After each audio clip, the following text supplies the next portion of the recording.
चला तर मग मस्त अशा दिवसाची माझी छानशी सुरुवात झालेली आहे आणि सकाळी सकाळी लवकर उठण्याचे फायदे सांगावे तितके कमीच आहेत. तर नेहमीप्रमाणे आज सकाळी पण मी जरा लवकरच उठून घेतलं आणि उठल्याच्या नंतर आहे ना छान असा थंड पाण्याने चेहरा धुवून घेते. आता थंड पाण्याने चेहरा धुतल्याच्या नंतर होतंय काय की आपल्याला जो काही सकाळी आळस येत असतो ना उठण्याचा किंवा मग उठल्याच्या नंतर आपल्याला कुठलं काम करावंसं वाटत नाही.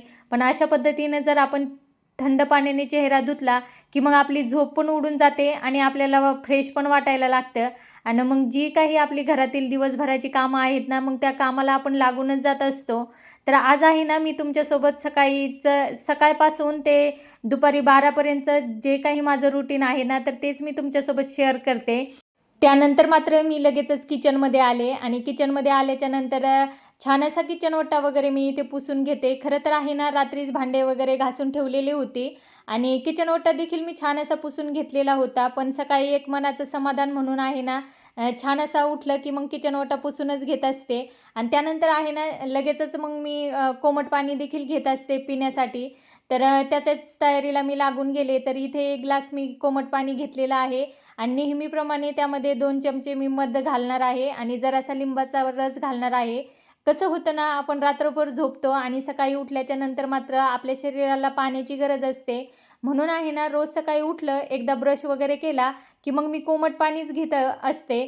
पण आता एवढ्यात काय करत राहिले, जरासा मध आणि लिंबाचा रस देखील घालून मी पाणी पिते ना, तर त्याने पण खरंच खूप छान वाटून जातं आणि सकाळी उठल्याच्या नंतर अशा पद्धतीनं पोटभर पाणी मी पिऊनच घेत असते.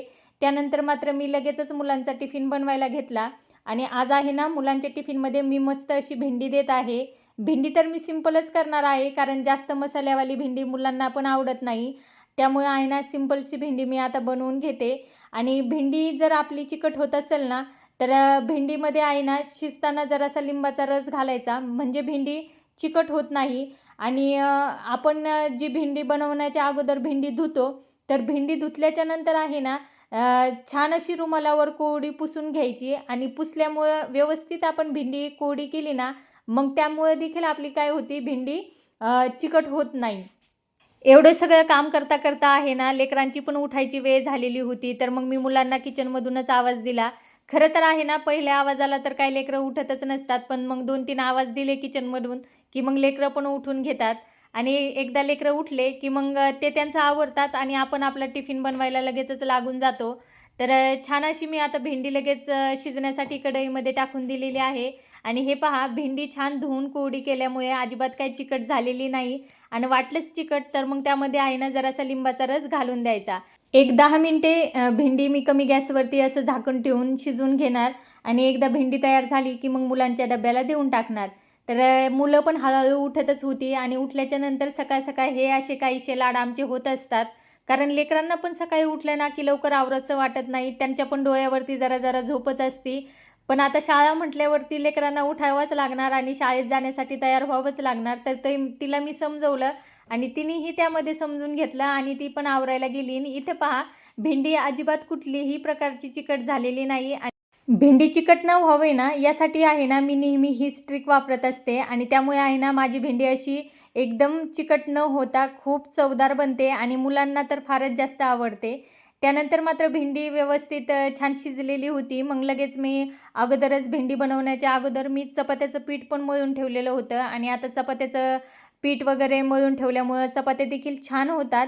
आणि कधीही चपात्या बनवण्याच्या अगोदर आहे ना, पीठ 10-15 मिनटं मळूनच ठेवायचं चपात्याचं. त्यामुळे काय होतं, पीठ छान मुरलं जातं आणि आपली चपाती आहे ना, ती पण छान होते. तर इथं पहा, माझी चपाती एकदम टम्म अशी फुगलेली आहे आणि दिवसभरासाठी आहे ना, या चपात्या मऊ राहतात आणि खायला देखील त्या तितक्याच चांगल्या राहतात. सकाळी 7:15 ते 7:30च्या दरम्यान आहे ना, मुलांचे टिफिन वगैरे मी बनवून ठेवत असते आणि त्यानंतर मात्र लेकरांनी नाश्ते वगैरे केले आणि लेकरांचा एकदा नाश्ता वगैरे झाला की मग मी स्तुतीचे छान असे केस करून देणार आणि तिला तयार करणार. कारण मग तिचे केस थोडेसे लांब आहेत ना, म्हणून तिचे केस मलाच करावं लागतात. आता छान असं मी तिला तयार करते तोपर्यंत तर मग स्तवन त्याचं आवरून व्यवस्थित रेडी होत असतो. पण हिचे केस मात्र मला करून द्यावे लागतात आणि केस करता करता आहे ना, तिची इतकी जास्त बडबड असते ना, की तिला मला जास्त समजावं लागतं.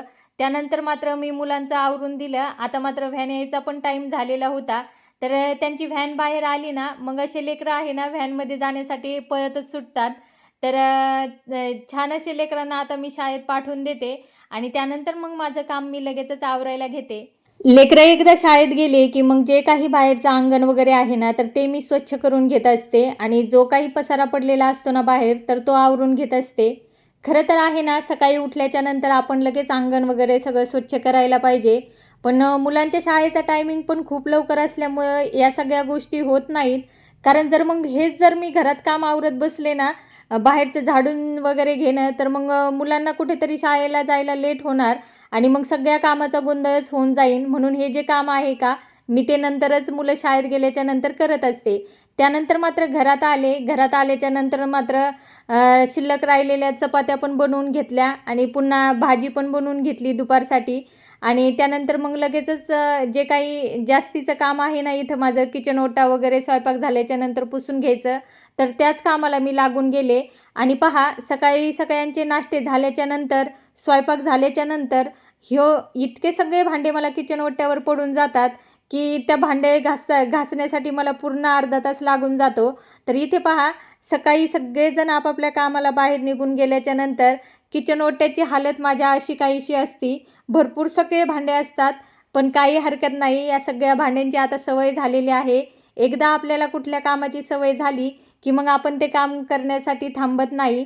भांडे वगैरे मी जमा करून ठेवली आणि लगेचच मग मी माझं पण इथे आवरायला घेतलं. अशा प्रकारे सकाळी सकाळी स्वतःचं आवरून घेतलं की मग आपण दिवसभराच्या कामासाठी मोकळेच होऊन जातो आणि जे काही दिवसभरातील कामाचं नियोजन आहे ना, तर ते आपल्या डोक्यामध्ये चालतच असतं.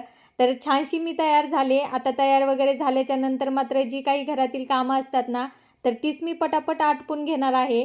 पण त्या अगोदर आहे ना, छान अंघोळ वगैरे केलं की मग आपल्याला पण छान फ्रेश वाटून जातं. माझं मी आवरून घेतलं आणि किचनमध्ये आल्याच्या नंतर भांडे देखील मी घासून घेतली. तर हे पहा, खूप सगळे भांडे होते घासण्यासाठी, तर ते आता घासून झालेले आहेत. आता हे भांडे आहेत ना, मी व्यवस्थित खाली ठेवून देणार आणि एकदा त्या भांड्यामधील सगळं पाणी एकदा निघून गेलं की मग हे भांडे मी ट्रॉलीमध्ये लावणार. तर ओले भांडे आहेत ना, मी कधीच ट्रॉलीमध्ये लावत नाही. अशा पद्धतीने सगळे भांडे मी जाळीमध्ये रचूनच ठेवत असते आणि एकदा छान पद्धतीने ते कोरडे झाली की मगच ट्रॉलीमध्ये लावते. नाहीतर ओले भांडे ट्रॉलीमध्ये लावले की मग ते पाणी आहे ना भांड्यातलं त्या ट्रॉलीमध्ये पडतं आणि मग आपली जी किचन ट्रॉली असते का तिला गंज चढतो. म्हणून आहे ना, कधीच मी ओले भांडे आहे ना त्या ट्रॉलीमध्ये अजिबात लावत नाही.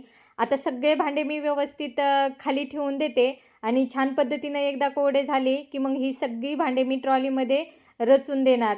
तर इथे पहा, आता ही सगळी घासलेली भांडी आहे ना, तर किचनमध्येच मी एका कोपऱ्याला अशीच ठेवून देणार आणि त्यानंतर मात्र किचन ओटा परत एकदा आवरून घेणार. कारण मग कसं असतं ना, साईडलाच मी भांडे पण घासलेले असते, तर किचन ओट्यावरती बरंचसं पाणी पण भांडी घासलेलं झालेलं असतं.